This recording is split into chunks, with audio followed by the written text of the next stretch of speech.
Labrīt visiem. Man jau zvanīja Sandra, viņa ir ceļā kaut kur un prasīja, vai man viss ir kārtībā, ka es jau esmu aizkavējies par vairākām minūtēm. Ļoti atvainojos par to, bet priecājos, ka mēs esam kopā. Es priecājos, ka viņa ar laikam kaut kur ir kopā ceļā. Tu esi kaut kur kopā ceļā?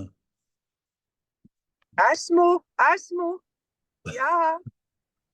Labi. Un cik skaisti, ka mēs visi esam kopā un varam būt šajā otrā Epifānijas svētdienu, šajā Epifānijas laikā, kas ir laiks, kas ved mūs uz gavēni, kas liekas pavisam neparasts, ka tik drīz jau tas viss stāv priekšā. Bet mums ir ļoti kaut kas īpašs šodien.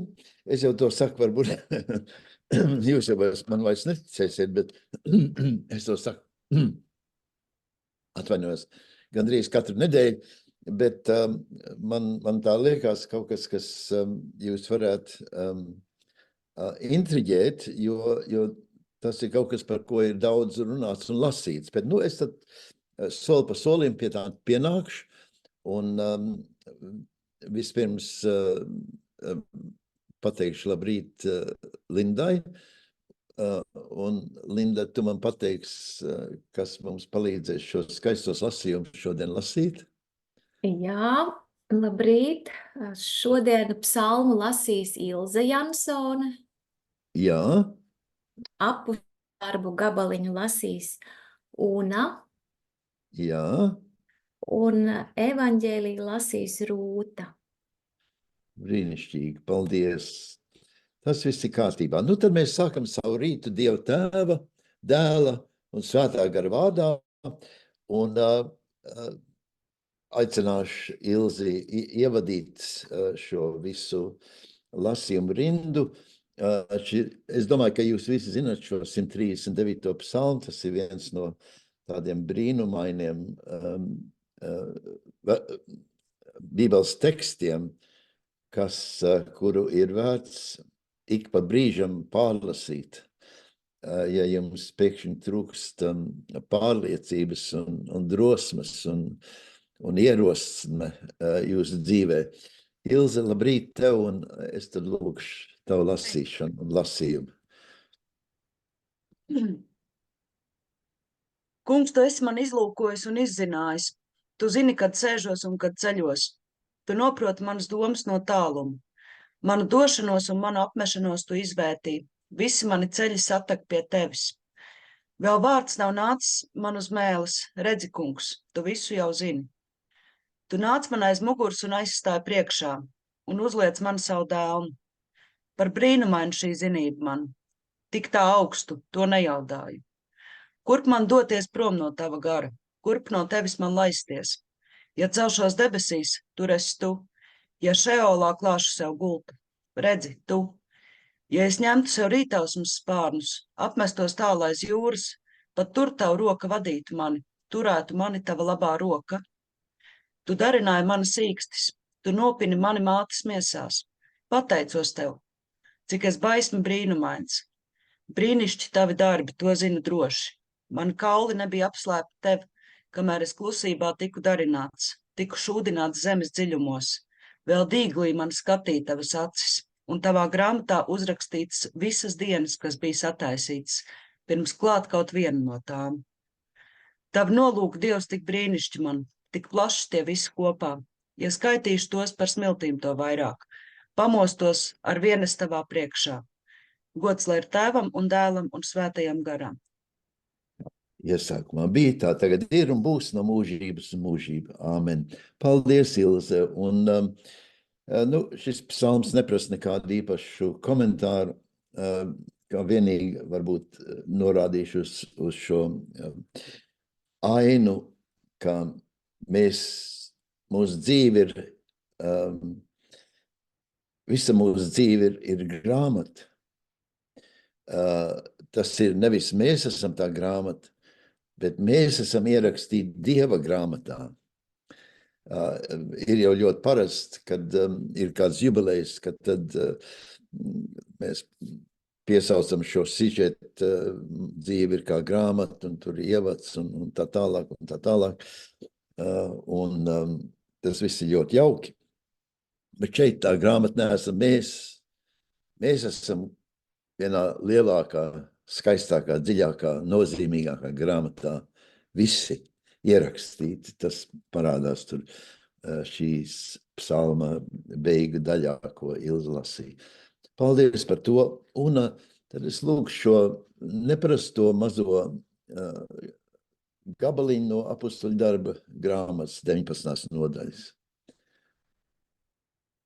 Pāvils nonāca Efesā, un tur, sastapis dažus mācekļus, tiem jautāja: vai jūs saņēmāt svēto garu, kad kļuvāt ticīgi? Bet viņi atbildēja: pat dzirdējuši neesam, ka svētais gars ir. Viņš jautāja: kādā kristībā jūs esat kristīti? Viņi atbildēja: Jāņa kristībā. Pāvils sacīja: Jānis kristīja uz atgriešanos no grēkiem un tautai mācīja, lai tic tam, kas nāks pēc viņa, Jēzum. To dzirdējuši, viņi tika kristīti kunga Jēzus vārdā, un kad Pāvils uzlika rokas, pār viņiem nāca svētais gars, un viņi sāka runāt mēlēs un pravietot. Tādu vīru bija kādi 12. Kunga vārds. Paldies, un tad vēl saistībā ar to, Rūta, es lūkšu šo lasījumu no Marka evaņģēlija, 1. nodaļas. Labrīt. Labrīt. Jūs mani dzirdat, vai ne? Dzird. Labi. Marka evaņģēlijs. Jānis bija tuksnesī un izstīja un sludināja grēku nožēlas kristību grēku piedošanai. Pie viņa izgāja visa Jūdejas zeme un Jeruzalemes ļaudis, un viņa atzina savus grēkus, un Jānis tos kristīja Jardānusē. Jānis bija ģērbies kamieļu vilnas drēbēs un jostu ap gurniem un ēdis siseņus un savvaļas bišu medu. Un viņš sludināja: viens spēcīgāks nekā es nāk pēc manis, tam es neesmu cienīgs noliecies atraisīt viņa sandaļu siksnes. Es jūs kristīju ūdenī, bet viņš jūs kristīs svētajā garā. Un notika, ka tajās dienās Jēzus atnāca no Galilejas, Nācerets, un Jānis viņu kristīja Jardānā, un tūlīt no ūdens izkāpdams viņš ieraudzīja debesis atveramies un svēto garu kā balodi uz sevi nolaižamies. Un balss atskanēja no debesīm: tu esi mans mīļotais dēls, uz ko man labs prāts. Tā kunga evaņģēlijs. Liels paldies, Rūt, un paldies, Ilze, un arī jums par šo jauko lasīšanu. Mēs esam Epifānijas 2. svētdienā, un es jums atgādināšu, es pat jums neesmu teicis, bet kāpēc šis vārds Epifānija, kas mums ir pazīstams no mūsu dižā dzejnieka, kas uzrakstīja grāmatu Epifānijas, bet Epifānija atšķirībā no tās grāmatas ieskatiem vienkārši nozīmē Dieva parādīšanos, nevis kaut kādu mazu dzīves atplaiksnību vai izpausmes, bet Dieva izpausme. Dievs sevi parāda. Un baznīcā parasti tiek rēķināts Epifānijā, ka ir tāds 3 Dieva parādīšanās, katra savai publikai. Un tā pirmā ir, kad Jēzus piedzima, pie viņa atnāca gani, kuriem eņģeļi bija teikuši, ka viņi redzēja šo parādību, lai viņi aiziet uz Betlēmu, un tur viņi satika šo bērniņu, un gani šai gadījumā reprezentē jūdu tautu, kā Dieva parādīšanās šeit ir vispirms pašai tautai, pie kuras pieder Jēzus. Un tad tā otra parādīšanās ir tā, ko mēs pieminējam pagājušā nedēļā, ir, kur nāk gudrie no tāla austrumu zemes, kā es teicu pagājušā nedēļā, mēs nezinām, cik viņi ir, bet es tā iedomājos, apmēram tā kā visa Latvijas Universitātes teoloģijas fakultātes studenti un pasniedzēji, tur būtu ne tikai 3. Un tad šī parādīšanās, Dieva parādīšanās ir viņa parādīšanās visai pasaulē, jo šie gudrie reprezentē ne ebrejus, ne jūdus, tie, kas ir vislabākais, visinteliģentākais, visspējīgākais, viszinošākais pasaulē, kas reprezentē pasaules cilvēces spējas šo Dievu parādīšanos redzēt, saprast un tai sekot ar zvaigznes palīdzību. Un trešā parādīšanās ir tā, pa kur mēs lasījām šodien, ko Rūta lasīja no Marka evaņģēlija par Jēzus kristīšanu. Un šeit tā parādīšanās ir, ka Dievs parādās un atklāja, kas ir Jēzus. Un kā mūsu tekstā ir teikts, Jēzus ir Dieva mīļotais dēls, uz ko ir labs prāts, un abi šie teikumi ir bagātīgi ar vecās derības atsaucēm, kas nozīmē vienkārši šeit ir tas īpašais viņa, tas ir Dieva klātesības notikums. Nu, šīs trīs parādīšanās ir veido epifāniju, Dieva parādīšanās. Bet es vēlos pielikt vēl ceturto.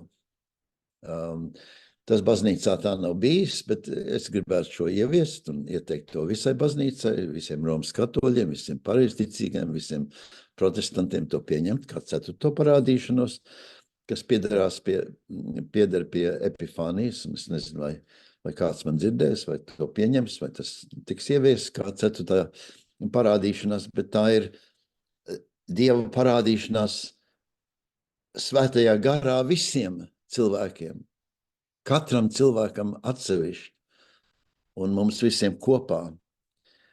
Tad, kad mēs tiekam kristīti, kā mūsu unas lasītais teksts, Kunga Jēzus vārdā.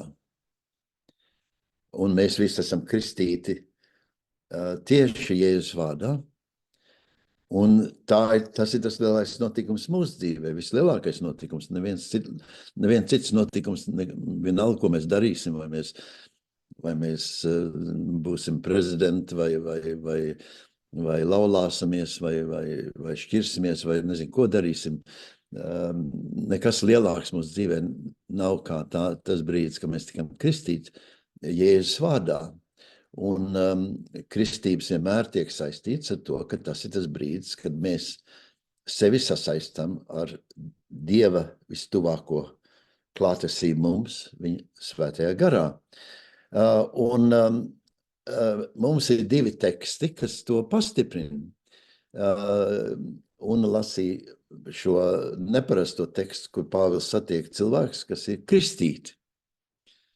Bet viņi kristīti Jāņa Kristītāja vārdā. Un Pāvils saka, piedod, Jānis Kristītājs ir priekšgājējs, bet viņš pats ir tas, kas devis liecību, ka ne jau viņš ir tas galpunkts, bet tas galpunkts ir viens cits, un tas ir Jēzus, un ka jātiek kristītiem Jēzus vārdā. Un notiek šīs kristības Jēzus vārdā, un tai brīdī notiek tas, ko es uzskatu par šo ceturto epifānijas Dieva parādīšanos, viņi visi saņem svēto garu. Šī iezīme, tagad es gribētu, ka jūs to tagad atceraties par to, jo es par to tagad runāšu vienā citā veidā, pavisam citādāk, ka šeit ir divas iespējams attieksmes. Viena attieksme ir Jāņa kristības, kas nozīmē atgriezties no grēkiem, sakārtot savu dzīvi Dievu priekšā. Tas ir priekšraksts. Bet tā īstā kristība, kāpēc mēs esam šeit kopā šorīt, ir Jēzus kristība svētajā garā. Un to pašu, ko piedzīvo Jēzus, kā valods nolaidās viņam un debesis atvērās. Nu, tā ir šī ceturtā epifānijas Dieva izpausme mūsu dzīvē, kad debesis atverās un svētais gars mājo mūsos. Un tāpēc tas liek šodien vēlreiz mums visiem, kā pirmais, ko es šodien gribu teikt, ir atcerēties un atgriezties pie savām kristībām, un kāpēc mēs esam kristīti, un kāpēc tas notika, kāpēc mēs tikam kristīti. Un kas tajā notika? Kas bija tas lielais notikums? Un šeit visi teksti, ne jau tikai šie teksti, bet visa baznīcas mācība ir, kad tas ir brīdis, kad Dieva svētais gars mūsos mājo.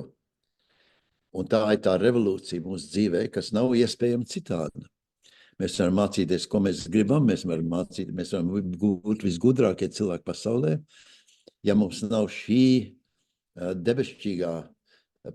debesšķīgais pieskāriens, tad mēs patiesībā stāvam uz vietas kopā ar Jānu Kristītāju un mokamies un cīnamies, kā nu mēs varam katrs dzīvot labāk. Bet kristība ar svēto garu ir pavisam jaunā kvalitāte un jaunā pakāpe un jaunā izkārtojumā. Nu, tas viss notika tas viss ir saistīts ar šo otro Epifānijas svētdienu, ar mūsu kristībām, bet šīs kristībām vajadzētu būt, mūsu dzīvē sava ziņā, kā Jūras Rubens savā vienā agrīnā grāmatā teica par zemestrīci, bet ir šajās dienās notikusi tāda īsta zemestrīce kristīgajā baznīcā. Es nezinu, kā citādi to apzīmēt, un tas parādījās tajā visietekmīgākajā rietumu kristietības izpausmē, kas ir Romas katoļu baznīcā un pāvests personā. Un es domāju, šeit nav neviens šorīt pie manis, pie mums visiem kopā, kas nebūtu lasījis un dzirdējis par pāvesta 18. decembra paziņojumu, ka lūgumu svētīt, ko baznīca sauc par neregulārām cilvēku attiecībām, un šeit ir gan heteroseksuāls, gan homoseksuāls un jebkādas citas attiecības, viss, kas tiek saukts par neregulāram attiecībām,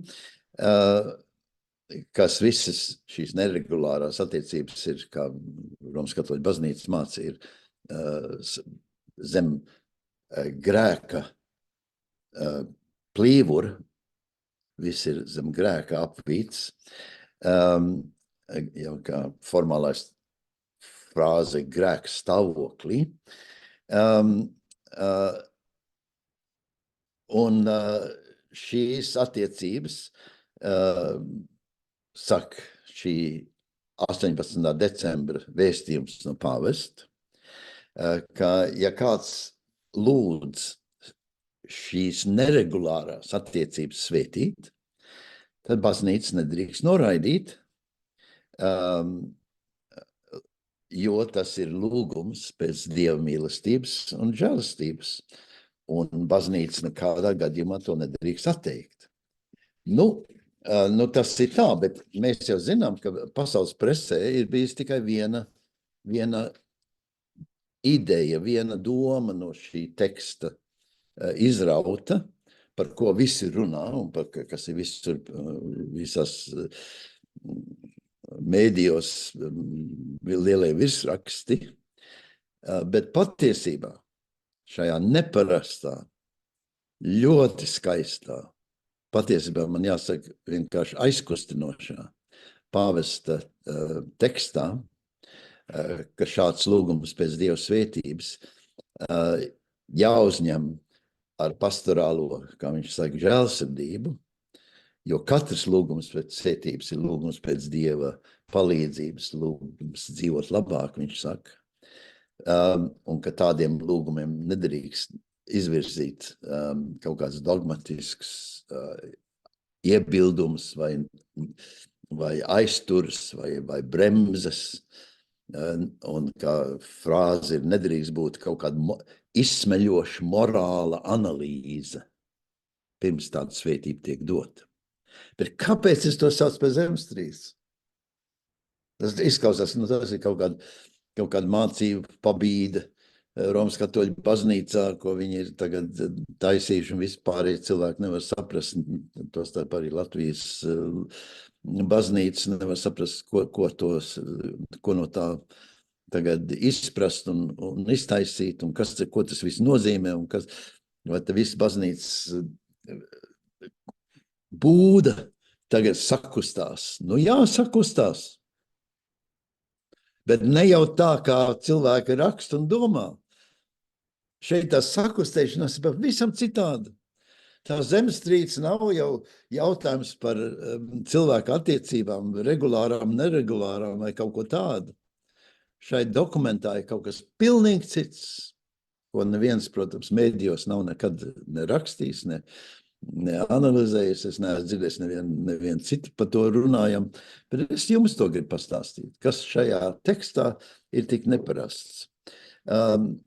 Visas pasaules mēdī ir to nostādījuši, ka šeit tiek akceptēts kaut kādā veidā viendzimuma attiecības svētīšana, un ka tas ir skandalos, un ka tas ir neizprotams, un ka to tagad saceļās, un varbūt pat būs baznīcas šķelšanās, schisma. Bet es to nosaucu par zemestrīci ne tāpēc par šo samērā nenozīmīgo ieskatu, ko darīt ar svētīšanu vienā vai otrā gadījumā, kas ir ļoti interesants, protams, bet nebūtisks un nekādā veidā nav zemestrīce. Bet kas tad ir tā zemestrīce? Kāpēc šis dokuments ir tik brīnišķīgs un skaists? Kas šajā pāvesta ziņojumā ir kaut kas pavisam cits nekā tas, kas presē tiek teikts, kas izmaina, un es tagad atļaušos teikt, pirmo reizi 1700 gadu laikā. Un mēs esam tie liecinieki, mēs stāvam tajā brīdī, ka tas notika kristīgā baznīcā. Protams, Romas katoļu baznīcā, bet tas patiesībā nav svarīgi, jo tas pats, tāpat mācība, tas pats saturs jau attiecās uz visiem kristiešiem, vienalga kurā konfesijā. Šī zemestrīce ir daudz lielāka un tā ir svarīgāka un nozīmīgāka. Jo, kā es saku, 1700 gadu, tā aptuveni. 1800 vai 1600 gadus, tas nav svarīgi, ir baznīcas mācības reversāls. Izmaiņa. Cits virziens. Jūs varbūt domājat, bet kā, ko tad mēs 1700 gadu esam gājuši vienā virzienā un tagad mēs taisam pilnīgi tādu citu virzienu? Jā. Bet tas nav tāpēc, ka te būtu kādas kļūdas bijušas vai kāda nepasaprašana. Te ir patiesībā bijis tāds ieskats par cilvēku. Kā šī atgriešanās pie sākotnējā Jēzus kustības jēgu un saturu pēc 1700 gadu un no jauna saprast, kas bija šī sākotnējā Jēzus sekotā jēga, jo mēs atgriežamies pie tā Jēzus sākotnējo domu, kāpēc viņš tika kristīts un kāpēc mums svētais gars tika dots pie kaut kāda lielāka skaistuma un spēku nozīme nekā to, ko baznīca ir uzskatījusi par vajadzīgu. Un ko tad baznīca ir uzskatījusi par vajadzīgu? Baznīca ir uzskatījusi par vajadzīgu tā, ka cilvēks ir jāskolo. Cilvēks ir vāja būtne, cilvēks ir nepilnīgs, cilvēks ir primitīvs, cilvēks savā attieksmē, savās iekārēs ir nesavaldāms, un vienīgais, kā uzvest uz tā labākā ceļa, ir nākt ar morālu kārtību, morālu stingrību, morālām pamācībām, morālām doktrīnām. Un tas ir tāds ieskats par cilvēku. Un es domāju, ka tas ieskats nav sevišķi kļūdains. Vai tā recepte bija pareiza? Tas ir cits jautājums. Un visu baznīcas vēstures gaitā ir bijuši kustības baznīcas kontekstā, kas teikuši, ne, mums kaut kas cits jāmāc. Ir bijuši mazāks un lielāks eksplozijas, Un viena no lielākām eksplozijām bija, protams, reformācija. Bet reformācija šai ziņā bija reformācija, bet ne tik pamatīgi, kā tagad tiek runāts šajā pāvestu vēstulē. Un proti, ka priekšplānā baznīca lika pamācību. Mēs ejam skolā, mēs ejam labā skolā, mēs ejam vērtīgā skolā, mēs ejam Dieva skolā, mēs ejam Jēzus skolā. Mēs mācāmies tās lietas, kas mums ir vajadzīgas, lai mēs būtu krietni cilvēki, lai mēs labāk dzīvotu, lai mūsu sadzīve būtu nevis mežonīgi, lai mēs mūžīgi nekarotu, mēs mūžīgi nestrīdētos, lai mēs būtu savaldīgāki, lai mēs savus iekāras varētu drusk aizsavaldīt labāk. Un baznīca uzskatīja, ka tas labākais veids, tas labākais paņēmiens, kā to visu izdarīt, ir ar tādu skaidru un stingru, noteiktu morālu mācību. Es domāju, jūs piekritīsiet, ja ir, domāsim par bērniem, domāsim par vienaudžiem, domāsim par sabiedrību, ja tur valda haoss un katrs, domāsim par Latvijas vēsturi, pirms nedaudziem 100 gadiem, kas te bija? Te viena cilts karoja dienā pret otru cilti. Viss mūsu teritorija bija viens kara lauks. Un brīnums, ka vispār kaut ko no tā var iztaisīt. Un tas nebija Latvijā, tas bija visā Eiropā. Un tāpēc jau, piemēram, ka bija lielā Romas impērijas valdīšana, tad viņi paši saprat, ka šai valdīšanai ir tāda morāla nozīme. Viņi sauc to par Pax Romanum. Pax Romanum. Tas ir Romas miers. Vispārie karo visu laiku viens pret otru un cīkstās un ir plēsoņi un ir mežoņi, bet Pax Romanum. Romanum. Roma ievies kārtību. Romas karaspēks ir visur klātesoši un saka, jūs bērni nedīdaties, mēs jūs savaldīsim. Un viņi uzskatīja to par tādu lielu, milzīgu dāvanu, ka viņi atnes. Tāpēc šis izteiciens, Romas miers, ka ja nekas cits, jā, okupācija, jā, stingrība, jā, militārā iekarošana, bet šīs mūžīgās cilšu naidi, ķīviņi, slaktiņi vairs nenotiek. Tāpēc ir teikts paks, miers. Un to cildināja kā tādu lielu veiksmi. Un baznīca kaut ko līdzīgi domāja. Kā panākt mieru cilvēku sirdī, kā panākt mieru cilvēku dzīvē, kā panākt mieru starp karājošām pusēm. Un mēs zinām no pavisam nesenas vēstures Eiropā. Mēs tā mierīgi skaitam miljonus, kas tiek noslaktēti par neko. Par neko. Noslaktēti mūsu gadsimtā, pagājušā gadsimtā. Mēs vispār nevaram saskaitīt. Un tāpēc jūs varat saprast, ka šīs baznīcas ieskats, ka kaut kādā veidā mums ir jātiek pie kaut kā labāk, pie kaut kā pareizāk, pie kaut kā jēdzīgāk, pie kaut kā cilvēcīgāk.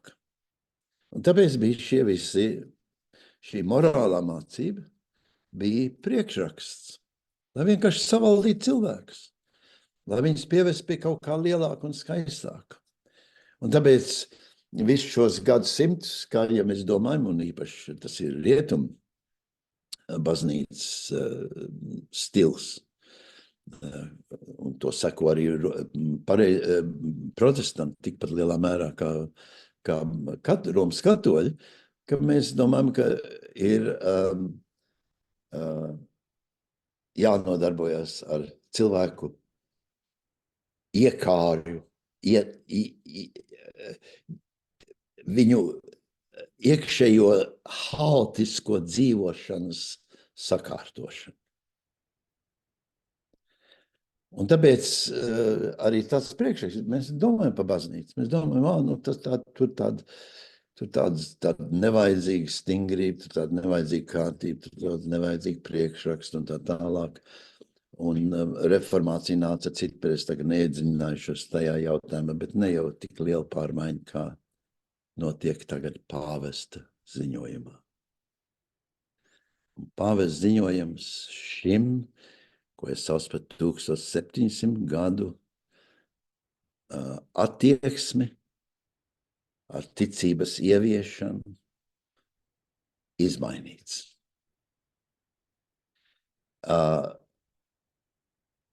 Šajā pāvesta 18. decembra rakstā, kas ir diezgan pagarš, nav latviešu valodā tulkots, cik es zinu, bet šajā tekstā mēs varam lasīt skaistus, nozīmīgus, visīstākās kristietības skaidrojums un izpratni. Un es esmu, to lasot, es biju izbrīnīts. Ne tik daudz un nekādā gadījumā par to konkrēto jautājumu, kas izraisīja visu šo lielo lietu, un tas ir par šīm viendzimumu attiecībām, bet par tām atziņām, kas sakarā ar to tiek vēstīts, par to, kas tad ir kristietības skaistums. Nu, es šobrīd neanalizēšu, šis nav tas brīdis, kur analizēt šo pāvesta paziņojumu, bet es jums gribētu dažs citāts, lai jums būtu tāds maza garš no tā, kas man sajūsmināja, ko es uzskatu par, ka šeit tiek pārstāvēt mūsu ticības skaistākais un nozīmīgākais un jēgpilnākais skaidrojums. Un tāds 6 maz citāts, jūs viņus sapratīsiet. Tur nav nekas doktrināls vai kas pārgudrs, bet kaut kas ļoti vienkārši un cilvēcisks. Pirmais. Pāvests saka tā, baznīcai vienmēr vajadzētu pēc cilvēkiem izturēties ar laipnību, pacietību, sapratni, maigumu un iedrošinājumu.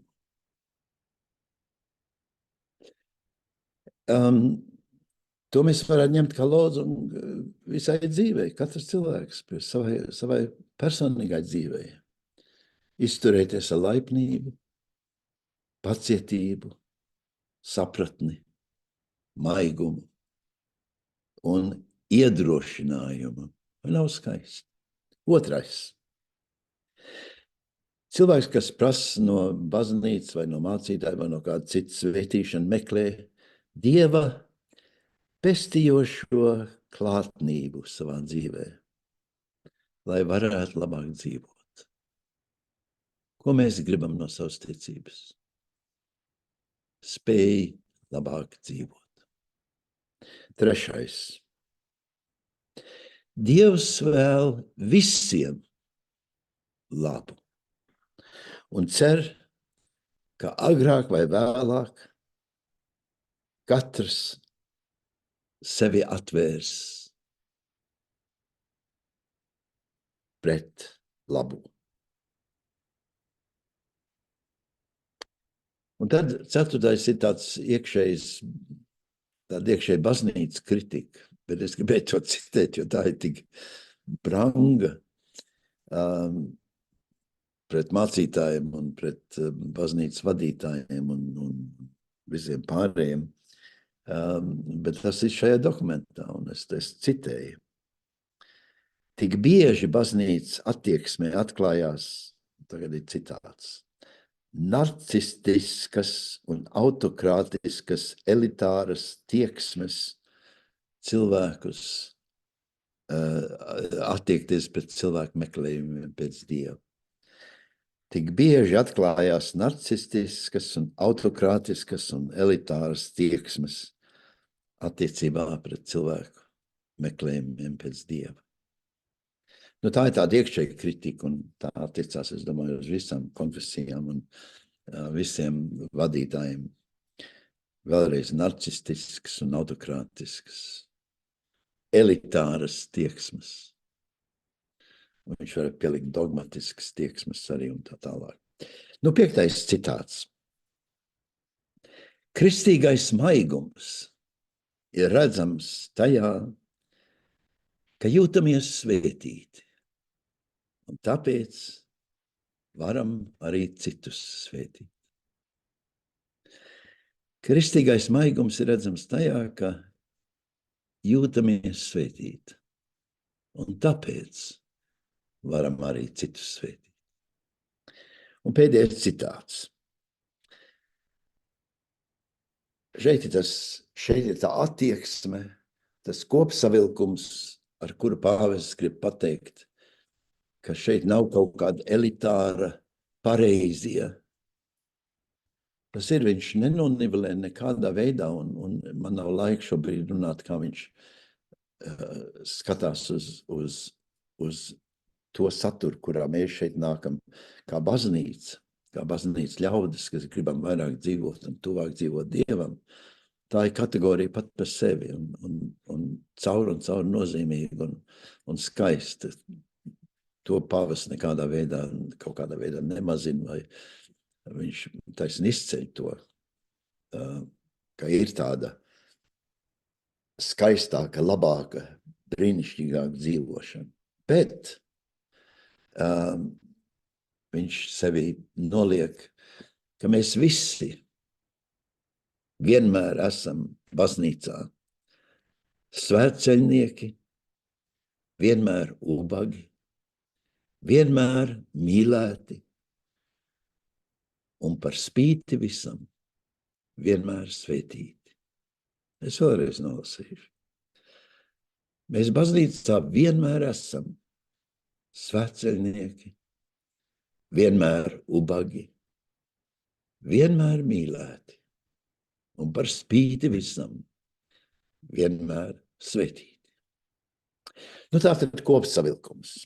Kā es saku, tā ir mana interpretācija, protams, bet es esmu pilnīgi pārliecināts par to, un es domāju, man ir taisnība, un neskatoties visu, ka baznīca ar šo tekstu, šo 18. decembra pāvesta ziņojumu,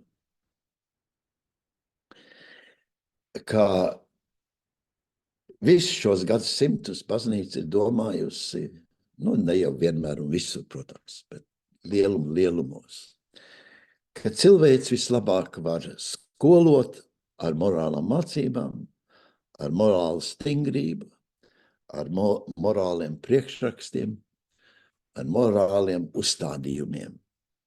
Bet tagad, un šeit es citēju atkal no šī teksta, pēc pāvesta domām,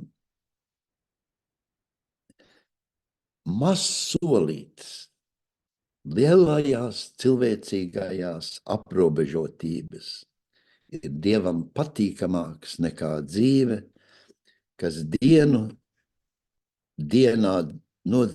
katru dienu nodzīvo bez jebkādas vēlēšanās satikt un cīnīties ar dzīves dziļām grūtībām. Un tas tāds grūtāks teksts, es gribētu jums vēlreiz atkārtot.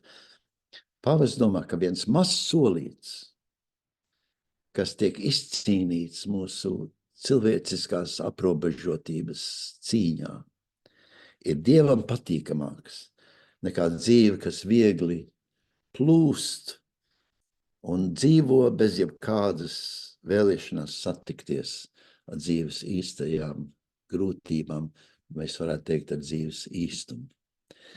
Es jums, ziniet to, es jums varu to pateikt no manas pieredzes zvaniekos, ka tas ir, neko nevar precīzāk pateikt. Daudziem cilvēkiem, kas starp citu ir teikuši, ka viņi negrib būt šajā mūsu draudzē, Jo viņi vienkārši negrib domāt par tām grūtībām, ar kurām es bieži vien runāju, par tām lietām, ar ko saistīts Zvanieku mājas. Ne jau tikai Zvanieku mājas.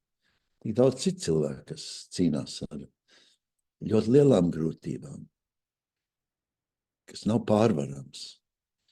Bet cilvēki negrib viņu kaut kā vieglāk, kaut kā laimīgāk. Skatīsimies televīziju, seriālus. Tur viss ir sakārtots un viegls. Un pāvests saka, mazs solīts īstā cīņā ir Dievam patīkamāks. Tā kā viss mūsu ērtā peldēšana, kas nevēlas dzīves grūtības satikt. Nu tad beigās. Šodien ir par kristīšanu. Un es saku par mūsu kristībām. Un tas jautājums, ko pāvests ir uzstādījis tieši tā kā mūsu tekstā. Tāpēc esmu šo tematu izvēlējies, ko un lasīju no apostoļu darbiem. Ar kādu kristību mēs esam kristīti? Ka mēs tikam kristīti Jāņa kristībās, lai sakārtot savu morālo dzīvi. Nav slikta lieta. Jānis bija ievērojams, un viņa kristība nav kaut kā nederīga. Tā ir ļoti forša un nepieciešama. Bet Jēzus atnes kaut ko, kā Jānis pats teica, tik daudz lielāks, ka es pat nevaru viņu siksnas raisīt no viņa sandalām. Svēto garu. Un tāpēc esam kristīti, lai dzīvotu un nes Dievu svētību. Ar savu dzīvi dzīvot svētajā garā. Ka visā, ko daram, kur ejam, mēs dzirdam tas, kas arī mūsu kristībās tiek teikts. Tu esi mans mīļotais dēls. Es gribētu šeit jums kaut ko nobeigumā pāvests vienā liela sanāksmē, kur bija daudz tūkstoši sanākuši tagad pēc šī paziņojuma, kas viss satricināja, un pāvestam, protams, nāk visi, kas saka, viņš ir antikrists, viņš ir izkūkājis, viņš ir aizgājis, visam novirzies no ceļa. Un viņš šajā liela sanāksmē aicināja visiem kliegt, ka katoļu baznīca ir, un, kā es saku, šeit ir kā 10 000 cilvēku. Viņš pa mikrofonu saka, ka tagad visiem jākliedz. Todos.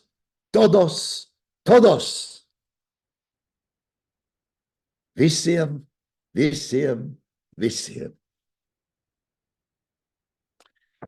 Tas ir šī teksta būtība.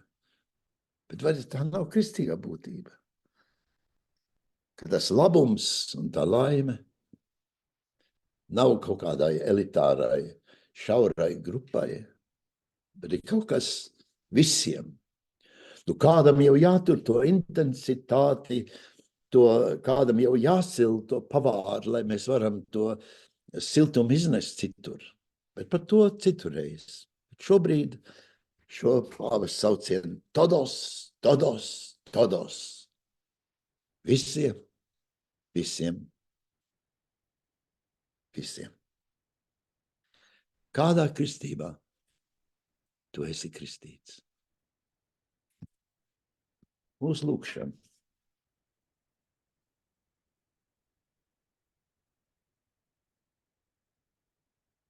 Tas nāk no Kanādas, no Mikmak, kas ir vietējie iedzīvotāji, indiāņi, galvenokārt Kanādas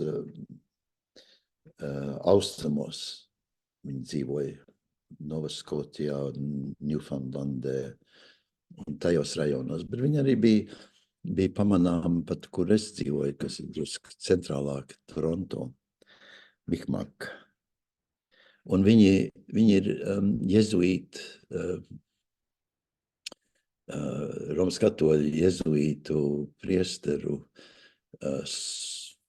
apmācīt, un viņi pievērsušies, un šodien Mikmak ir Romas katoļi.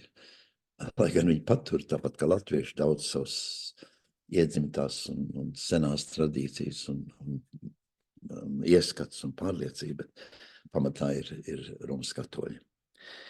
Tāpēc es domāju, ka saistībā ar pāvestu, tad es ņemtu no Mikmakiem šo viņu lūkšanu. Radītāji atver ar savu svēto garu mūsu sirdis, lai ir miers un dziedināšana starp visiem cilvēkiem pasaulē. Radītāji ar savu svēto garu atver mūsu sirdis, lai mēs sargājam un gādājam par visiem bērniem pasaulē. Radītāji ar savu svēto garu atver mūsu sirdis, lai tiek cienīta mūsu pasaule un visas dāvanas, kas tajā ir atrodamas. Radītāji ar savu svēto garu atver mūsu sirdis, lai vairs nav atstumšana, vardarbība un bailes nevienā cilvēkā. Paldies par visam šīs dienas un katras dienas dāvanām. Dieva miers, kas augstāks, kā cilvēku prāts un saprašana, lai sveitī mūsu sirdis, mūsu domas, Kristu Jēzu.